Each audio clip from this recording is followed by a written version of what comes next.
She places the phone face down. Nothing. She walks past me and keeps going farther ahead. The phone vibrates again and does not stop yet. Phone buzzed 3 times, then the neighborhood thread lit up. They tagged me under a photo, the rooftop bartender grinning with a red keycard lanyard pinched between 2 fingers. Her initials on the plastic sleeve. The caption said it turned up after the mixer. I texted her, all good. Nothing for a few minutes. Reactions stacked under the post. A win for the lost and found. Someone tell her man. Bartender says come grab before close. A co-worker from 2 streets over added a wink I didn't answer. Her bubble appeared, stalled, then landed. Don't wait up tonight. Training ran long. Read receipts slid off. The dots went cold. I typed, I'll pick up your badge. No reply. Another comment hit the thread. That's the rooftop badge? Thought the mixer wrapped early. The bartender added a clock emoji and a see you soon. I scrolled the photo again. Same scuff on the plastic, same knot in the strap she kept meaning to fix. I kept the thread open and watched neighbors pass my name around like a baton. A friend asked if everything was fine. I said schedule crossed, I've got it. Private screen, black background. Our chat sat at the top, newly quiet. She said training, the post said mixer. I let the difference sit where it sat. I put my phone face down, counted to 10, picked it back up. I threw on a jacket. Keys, wallet, clean face. When I looked again, she toggled our thread to mute. The bar notifications kept rolling. Bartender, holding at the host stand. Someone, great service. Another, didn't know you two were up there. I replied to the post, on my way. Our door clicked behind me. Hallway night lights, thin and blue. Stairwell air felt like rain without the rain. My phone buzzed once with a calendar alert she'd set earlier in the week. Training block 7 to 10. I let it pass. I checked her status out of habit. Availability off. Location blank. A rideshare driver waved from the curb, then waved me off when another fare cut him off. I walked. Better tempo. Street corners gave me windows. Across one, the rooftop sign pulsed red on the facades. A couple from the building saw me and asked if I was heading up. I said, quick errand? The guy laughed and said to tell Marcus at the bar that the porter's too warm. He kept walking. Half a block out, I texted again, picking it up now. She answered with a single dot, then nothing. The read tag didn't show. Digital distance isn't loud, it's the quick edits. Receipts gone, status toggled, a dot where a sentence should land. I stopped at the light and watched the crosswalk count down. The bartender posted a story, my tag flashing with the red lanyard in frame. He added, got the owner? With a smile I didn't take personal. She tried to land the night with don't wait up. I picked a different landing. The badge mattered more than the story around it. I wasn't arguing with her text. I was collecting the thing that put her name places. The light changed. I crossed and took the narrow elevator to the lobby floor for the rooftop. A small line formed under the host stand. People looked until they didn't. I kept my hands free, phone on silent, pace set. I didn't wait at the rail. I didn't check the menu. I stepped forward and asked for the lanyard by description, not by name. The host looked me over, glanced at the bartender, and nodded. Next stop. Whoever put it in his hand. Rooftop buzz, warm air, glasses touching. The host waved me through like I already belong. The bartender looked up, clocked me, and reached under the bar. He held out a red keycard lanyard with her initials. Clean plastic, hotel logo on the clasp. I kept my hands steady when I took it. Appreciate it, I said. He wiped the bar once. Mixer wrapped at 9, he said. People tried to buy shots. Manager said no. I nodded, slid the lanyard into my pocket. Power moved with it. A couple from accounting took selfies over my shoulder. The bartender watched my face a second longer than he needed to. Hoodie guy rolled up, conference badge still clipped to his pocket. He grinned like he knew me. After diner on 12th went late, he said. Tell her she owes the table a round next time. She said training, I said. He laughed into his glass. Right, training. He lifted 2 fingers at the bartender and got a refill without asking. His crew behind him cheered something at a TV. No one used her name. They didn't have to. I called her. 1 ring, then voicemail. I kept it short. Got your badge. Call if plans change. Read receipts were still off. Our thread sat where it stopped. A different notification slid up. The hoodie guy's friend had posted a story. Same faces, same neon checks on the wall, Timestamp 11:47. Diner pies lined up like trophies. Tag said round 3. He leaned in. You coming by later? He asked. We'll sync later, I said. He smirked and pivoted back to his circle. Teammates, but not teammates. Their laughter rose and fell on a clock I wasn't on. The bartender wiped a ring into a clean line and watched the door like he expected someone else to walk in behind me. I tipped and kept the counter clear. The lanyard sat against my leg, light but exact. She told me not to wait up. She told me training ran long. The staff in front of me painted a different timeline and didn't know it. Phone again. No call, no text. Her status flicked to focus and then back to blank.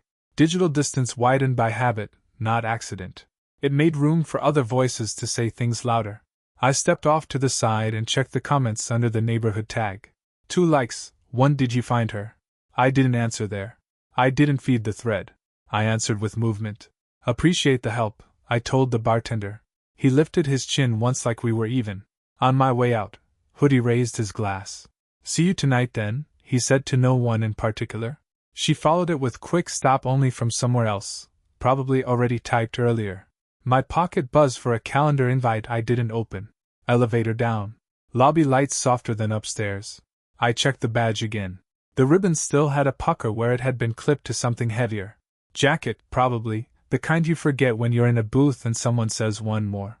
I thumbed a text to her. I'll leave it on the hook. 3 dots didn't appear. The screen stayed dull. I let it be. Outside, rideshares stacked along the curb. A couple argued in small voices over a bill. A server smoked behind a planter and pretended not to watch them. Clean air, cold edge. I set my pace toward the street, not fast, not slow. She said training. They said mixer. The tag said diner. The time said almost midnight. I didn't chase it into the next place. I didn't hunt for an answer that wanted to stay slippery. I lined up the beats. 9, after diner, 11:47 voicemail. The badge was in my pocket now. That part was over. I crossed when the light changed. The night took the noise and flattened it. I kept the lanyard in my hand until the corner, then pocketed it again.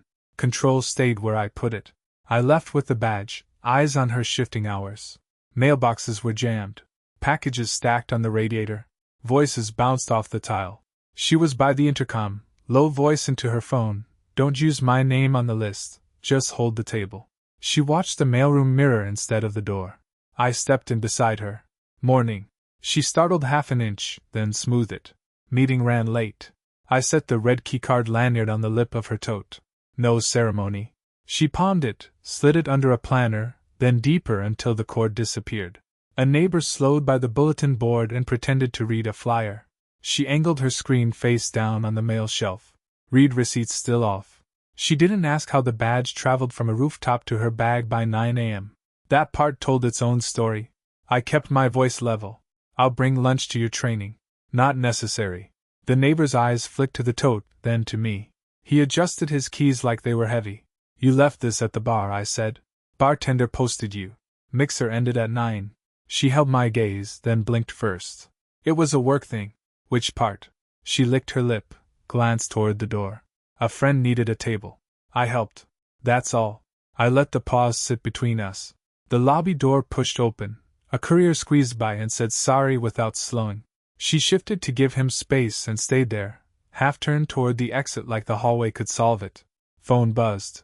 She didn't flip it. Digital distance stayed in the room like another person. I kept it simple. Noon's family brunch. We're still on. She nodded on delay. Yeah. I'll meet you there. At the intercom, she tapped the same number twice, then hung up. Don't use my name on the list had nothing to do with a training session. The contradiction wasn't loud. It was all timing and corners. I checked the building notices like I needed a reminder about recycling. She tucked hair behind her ear, a quick reset. Anyone else call you last night? I asked. She shook her head too fast. No one important. The neighbor finally took his flyer, folded it into his pocket, and left us the echo. I looked at her tote, then at the front desk. The lanyard stayed buried. I said nothing else. I didn't rush her into a story. She tried one more pivot. You don't have to micromanage every hour. I keep times, not stories, I said. Her mouth tightened, then loosened. She picked up her mail, skimmed the envelopes like they were urgent. I stepped back first. See you at noon. She waited half a beat to move, like distance had to be measured. I took the stairs down instead of the elevator, and felt the building go quiet around the concrete. Brunch was next on the calendar. I let the table be the next test. Family brunch ran long table and loud. Plates moving, chairs bumping, my sister waving me down. She made a space.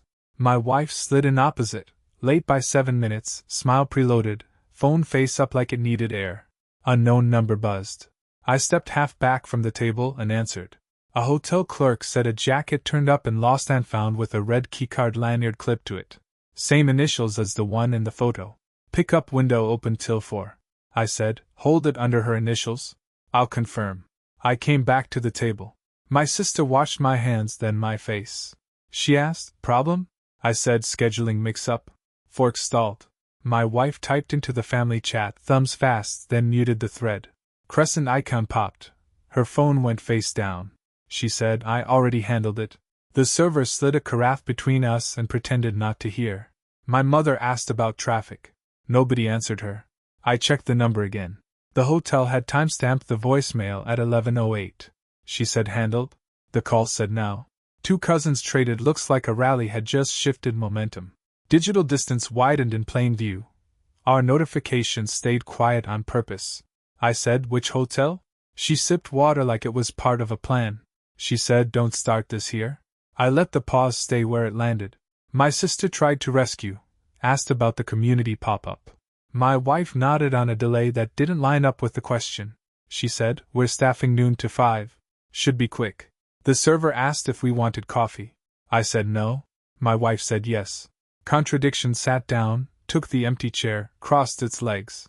Under the table, her foot brushed my sneaker, then held still. A half apology or a test. I didn't move. I said, meet you at the pop-up after. She kept her eyes on the menu, then up at me. She said, sure. Her pitch was too bright for the room. A cousin leaned toward my wife, asking about her training. She said, the mixer ran over. We pivoted to a debrief. Her spoon clicked against the cup too loud. The neighbor from last week's lobby incident walked in and saw us. She waved at my wife, then at me, then looked at the face-down phone and walked on. My phone buzzed again. The hotel followed up with a text, attached a photo. Navy jacket, her brand, and the red keycard lanyard looped through a buttonhole. The same initials and white block letters. Not the one from the rooftop. A twin. My sister glanced at my screen and then at my wife, who was pouring coffee and not looking for the cream she always pretends to hate. I slid the phone back into my pocket. I said nothing. My wife said to the center of the table, I'll pass by later. Faces tightened. The server took orders we didn't need. My mother made a joke about free hotel laundry. Nobody laughed. I leaned in just enough, low voice meant for her but not hidden. I said, you left another one? She held eye contact 2 beats too long, then smiled at my sister and asked about the new dog. She was playing for audience. I let her have the audience. The group chat pulsed on her screen, then went silent again. She muted us, then muted them. Digital distance wasn't accidental anymore. It was policy. I stacked what mattered: bartender tag, badge in her tote, hotel call, duplicate lanyard, timing. I wasn't chasing a confession. I was drawing a map. I said, I'll swing through the booth after 1. We'll align there. She smoothed her napkin like it needed discipline. She said, fine. Power moved. Not loud. Just faced in my direction. The server dropped the check and I picked it up. My sister tapped my wrist like she could read a clock through skin. She said, you good? I said, pop-ups next. I stood first. My wife had to gather her things fast to stand with me. The red keycard lanyard wasn't visible this time. It didn't need to be. It was attached to a navy jacket across town, waiting under her initials. We walked out in a stagger, me a step ahead, her half a tempo off. The afternoon crowds were already forming up on the block. The booth would be public, badges front and center. I kept my pace and let that be the next room. The pop-up ran hot. Folding tables, clipboards, a line that kept reforming. Badges laid out in rows, color bands for roles. She stepped in ahead of me and started greeting on autopilot. I hung back a half step and counted faces I didn't know. Evan waved like we'd planned it. He took the corner of the booth, got 2 volunteers laughing in under a minute. He said, good to finally catch up again. He already had a sticker on his shirt like he belonged. She said, "He's helping the campaign." Her hand brushed her tote. The red keycard lanyard peaked, and she pushed it down fast, as if the table required visible badges and hers somehow didn't. A volunteer slid a clipboard my way. I signed the time block and wrote my number clean. Another volunteer saw Evan and called his name before she looked at my face. "He's back," she said to my wife, like that conveyed something I hadn't been told. Evan said, "See you tonight then." Easy tone. He didn't check who was listening. She answered without looking at me. She said, "Quick stop only." Contradiction sat there on the table, next to the spare lanyards and the hand sanitizer. I stepped in close enough for a private lane. I said, 10 minutes, then I head out. She nodded without landing it. Her phone buzzed on silent. Our thread stayed grayed out. I typed a simple ping. Delivered. No read. She kept working the table like the notifications were happening to someone else. A kid asked about buttons. Evan bent down to his height, got the parents smiling, then straightened and placed himself at her shoulder. The volunteers flowed to him for decisions that should have gone to her. Power drifted left. She adjusted a stack of flyers to recenter herself. The red keycard lanyard pressed deeper into canvas like it could erase its own history. I said, "Badge? Hand?" She said, "Not necessary." I kept it in my pocket and let that be the answer. Across the street, someone from our friend group waved the game night box under an arm and said they'd see us later. I said, "On time?" She looked up like that was new information. She said, "I have 2 errands." I said, "Then I'll be early." A volunteer asked if they should hold tables after 9 for the late crew. Evan said, "We're covered." He didn't ask who he was. I watched the time on the sign-up sheet slip into the same slot she'd called training earlier in the week. The bartender's tag and the hotel call stayed quiet in my head, but close. She touched my elbow without pressure. A performance touch. She said, "Thanks for stopping by. We'll wrap fast." I stepped back. I said, "I'll see you at game night." Her phone lit dim mode. She muted our thread again. It showed by what didn't show. Digital distance held. Evan caught my eye and gave a neutral smile like a man standing under a green light. I signed a second time block for Friday and handed the pen back. No scene, no angle. I nodded to the volunteers, then to Evan, then to her. I kept my pace clean and open, walking it toward the next room. Game night ran loud enough to look easy. Cards on the table, someone keeping score with a dull pencil. She came in behind me, warm laugh, hand on my shoulder like decoration. She said, "I've been tracking keycards like a hall monitor." A couple smirks. I said, "I keep times, not stories." Deck stopped mid-shuffle. She smiled wider and looked past me, inviting the room to pick a side. I moved to the kitchen for ice. She followed, too close for the space. She set her phone on the counter, screen face down. She said, "Can you not make this a thing?" I tapped the glass with one knuckle, then the mute icon on our thread. I said, "You already made it quiet." She stacked cups, busy hands, then lined them by color. No answer. I let the pause stay where it landed and walked the ice back. Friends leaned her way when we sat. One said rooftop looked fun Tuesday. A quick glance around the table, scavenging reactions. She shrugged and said he gets anxious. Eyes on me, soft enough to sting if I cared. I slid a coaster under my glass, even, centered. Her phone lit, location sharing blinked off. My screen showed a gap where a circle used to be. Digital distance stretched clean between us. I set my cards down, face closed, tone level. I said the bartender tag was at 9:12. Mixer ended at 9. A jacket call from a hotel the next morning, red keycard lanyard attached. Evan telling you see you tonight at the pop-up. I didn't look at her when I said it. I looked at the discard pile. Someone shifted in their chair. The room lost a little air. She laughed again, thinner now. She said, "Not everything is a chart, you know how he gets." I let the smear sit untouched. I said, "Let's talk alone." She kept her smile, but it had to work. She said, "Tomorrow?" I said, 12:30, outside your building. Simple alignment. She took a sip and missed the straw, just once. Small, but it counted. A friend tried to restart the table with a joke about penalties for late arrivals. I nodded like I heard it. She reached under the table, touched my knee like a truce. I didn't move. I slid my phone across to her, the bartender's thank you post open with timestamps lined against the hotel missed call. She didn't touch it. She said, "You're making people uncomfortable." I said, "Then we're done here for tonight." I stacked my cards, squared the deck, handed it back. No scene. She watched me stand like I had turned off a light only she could see. She said, "Tomorrow, right?" It landed as a question. I said, "You have the time?" Her eyes flicked to Evan's name in the group banner from earlier in the week, then away. Contradiction stayed visible without me pointing. At the door, a friend said, "Everything good?" I said, "Scheduling? Clean and true."